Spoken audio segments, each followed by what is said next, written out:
আমার প্রাণের শহর রাজশাহী। বারবার হাজারবার আমি ফিরে যেতে চাই এই রাজশাহীতে। আসসালামু আলাইকুম, কেমন আছেন সবাই? আশা করছি আপনারা সবাই খুব ভালো আছেন। আলহামদুলিল্লাহ, আমরাও সবাই ভালো আছি। চলে আসলাম আমার আফরিনস ওয়ার্ল্ড থেকে আরও নতুন একটা ভিডিও নিয়ে। তো বাইরের অবস্থা দেখতে পাচ্ছেন, এখন বিকেল, আকাশে সূর্য ডুবছে, আবার সেই সময় হঠাৎ বৃষ্টিও শুরু হয়ে গিয়েছে। তো আমরা রাজশাহীতে যাব বৃহস্পতিবার। একটু অফিসের কাজ ছিল আমার বরের সাথে, আমিও আব্বু আম্মুর সাথে দেখা করতে যাব, একটা প্রোগ্রামও আছে। তো সব মিলিয়ে একটু রাজশাহীতে যাচ্ছি, ব্যাগ গোছায় নিচ্ছি।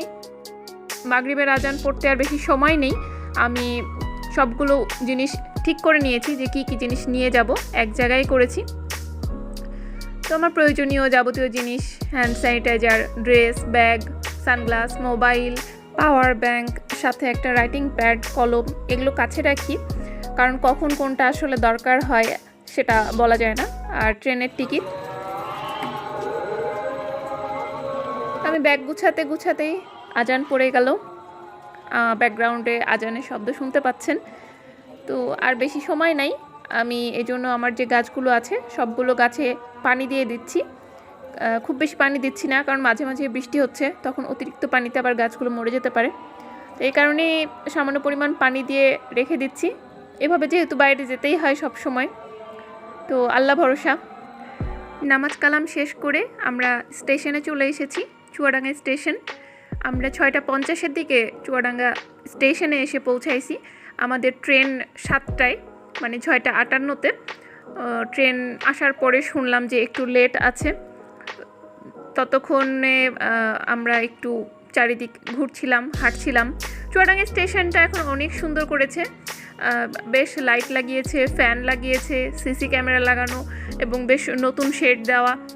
সব কিছু মিলিয়ে চুয়াডাঙ্গা স্টেশনের চেহারা আমি আসার পরে অনেক চেঞ্জ হয়েছে। তো বসে বসে আসলে বোরিং ফিল করছিলাম, এই জন্য চা খাচ্ছিলাম। তো আমি চায়ের যখন ভিডিওটা করছিলাম, এই আন্টিটা কেন জানি আমার চায়ের দিক থেকে অন্যদিকে আর তাকাচ্ছিল না। পরে আমি তাড়াতাড়ি করে সরিয়ে নিজের কাছে নিয়েই চায়ের ভিডিওগ্রাফিটা করছিলাম। তো বসে থাকতে থাকতে দেখলাম হঠাৎ একটা ট্রেনের শব্দ। পরবর্তীতে দেখলাম সেটা হচ্ছে তেলের গাড়ি, তেলবাহী ট্রেন আর কি। তো ট্রেন দেখতে আমার ভীষণ ভালো লাগে, ট্রেনের শব্দটাও আমাকে কেন যেন খুব টানে। আমার বাসা স্টেশনের খুব কাছেই, এই জন্য আমি বাসা থেকে ট্রেনের শব্দ শুনতে পাই। কিছুক্ষণ পর আমাদের বহুল প্রতীক্ষিত সাগরদাড়ি ট্রেনটি স্টেশনে পৌঁছায়। আমরা ট্রেনে উঠে পড়ি, আমরা আমাদের সিটে বসে যাই। তো আমাদের ট্রেনও ছেড়ে দেয়। এখানে খুব বেশিক্ষণ স্টপেজ দেয় না, 2 থেকে 3 মিনিটের মতোই। বেশ ভিড় ছিল, যেহেতু পূজার ছুটি ছিল, ঈদে মিলাদুন্নবী ছিল, অনেক ছুটি ছিল। বিভিন্ন ক্রসিংয়ের কারণে আমাদের ট্রেনটা বেশ লেট করেছিল। আমরা এখন রাজশাহী স্টেশনে পৌঁছাইছি। এবার খুব দ্রুত পায়ে বাসার দিকে রওনা দিচ্ছি। স্টেশন থেকে বের হয়ে রিক্সা ধরবো, তারপর সরাসরি বাসায় যাব।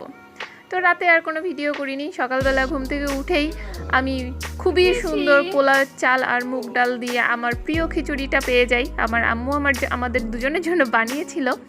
আর আমার ছোট ভাই আমাদের জন্য কালোজাম নিয়ে আসছিল, মানে এই কালোজামটা আমাদের ভীষণ পছন্দ।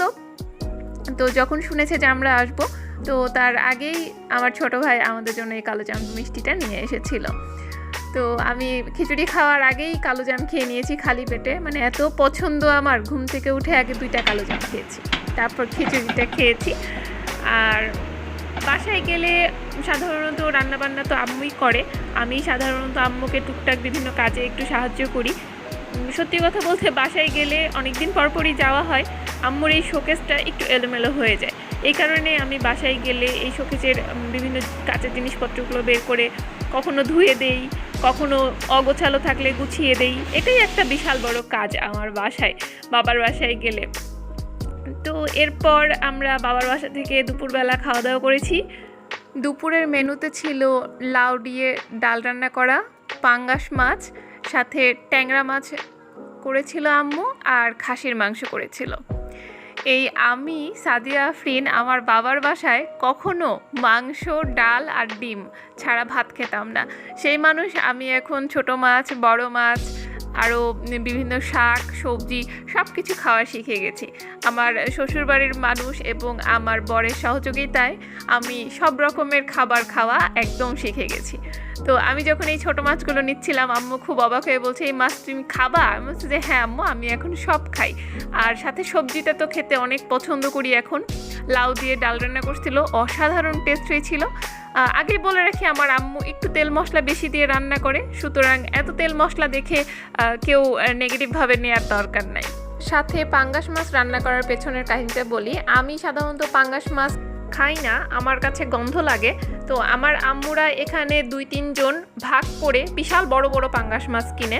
তো এই কারণে আসলে এত বড় পাঙ্গাস মাছের নাকি গন্ধ হয় না। এই কারণে আম্মুকে বলেছিলাম যে আমি যেদিন যাব তুমি আমার জন্য পাঙ্গাস মাছ রান্না করবা।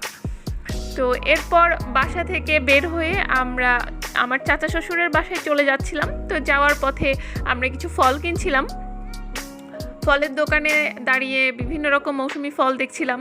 তো এর মধ্যে থেকে আমরা নাশপাতি কিনেছিলাম, আর হচ্ছে আনার বা বেদানা যেটা আর কি, সেটা কিনেছিলাম। সাথে একটা ড্রাগন ফল কিনেছিলাম। ড্রাগন ফলের কাহিনীটা একদম শেষে আপনাদের সাথে শেয়ার করছি। এরপর যাওয়ার পথে এরকম একটা সবুজে ঘেরা রেস্টুরেন্ট দেখতে পেলাম, নাম হচ্ছে অ্যাড্রেস। এটা সম্পর্কে আমি ফেসবুকে বিভিন্ন গ্রুপগুলোতে দেখেছিলাম, ফুডিজ গ্রুপগুলোতে। তো এবার সময় হয়তো হবে না, সময় হলে আমি একবার এই সবুজ রেস্টুরেন্টের ভেতর ঢুকে দেখার চেষ্টা করব ভেতরটা কেমন। তো অবশেষে চাচার বাসার নিচে চলে এসেছি, আমরা লিফটের জন্য ওয়েট করছি। আমরা লিফটে ঢুকে গিয়েছি। এরপর বাসায় ঢোকার পর সেই ড্রাগন ফল কাটতে বসেছি। এবার বলি, আসলে এই ড্রাগন ফলটা আমরা কম বেশি সবাই খেয়েছি। ফলটা কেন যেন আমাদের কারোরই খুব একটা পছন্দ হয়নি। তো আমার শাশুড়ি এসেছেন, এটা যেহেতু চাচা শ্বশুরের বাসা, আমার শ্বশুর বেশ কিছুদিন থেকে এখানে আছেন অসুস্থতাজনিত কারণে। তো আমার শাশুড়িও এসেছেন, তা আমার শাশুড়িকে কখনো এই ফলটা খাওয়ানো হয়েছিল না। তো এই জন্যই আর কি আমার শাশুড়িকে এই ড্রাগন ফলটা খাওয়ানোর উদ্দেশ্যেই নিয়ে আসা। তো আমার শাশুড়ি আম্মার প্রথম রিয়াকশন ছিল যে টাকা দিয়ে এই ফল কিনে কে খায়, মানে এতই তার অপছন্দ হয়েছে। যাক, ফলটা উপকারী হতে পারে, কিন্তু আমাদের আসলে কারোরই পছন্দ না। তো মেহেদি দিয়েছিলাম রাজশাহীতে আসার আগে, তো সেটারই রং আপনাদের সাথে শেয়ার করছি। তো আমার ভিডিওটা আজকে এখানেই শেষ করে দিচ্ছি। আপনারা আমার হাতের মেহেদির রং দেখতে থাকুন, আর আমি বিদায় নিয়ে নিচ্ছি।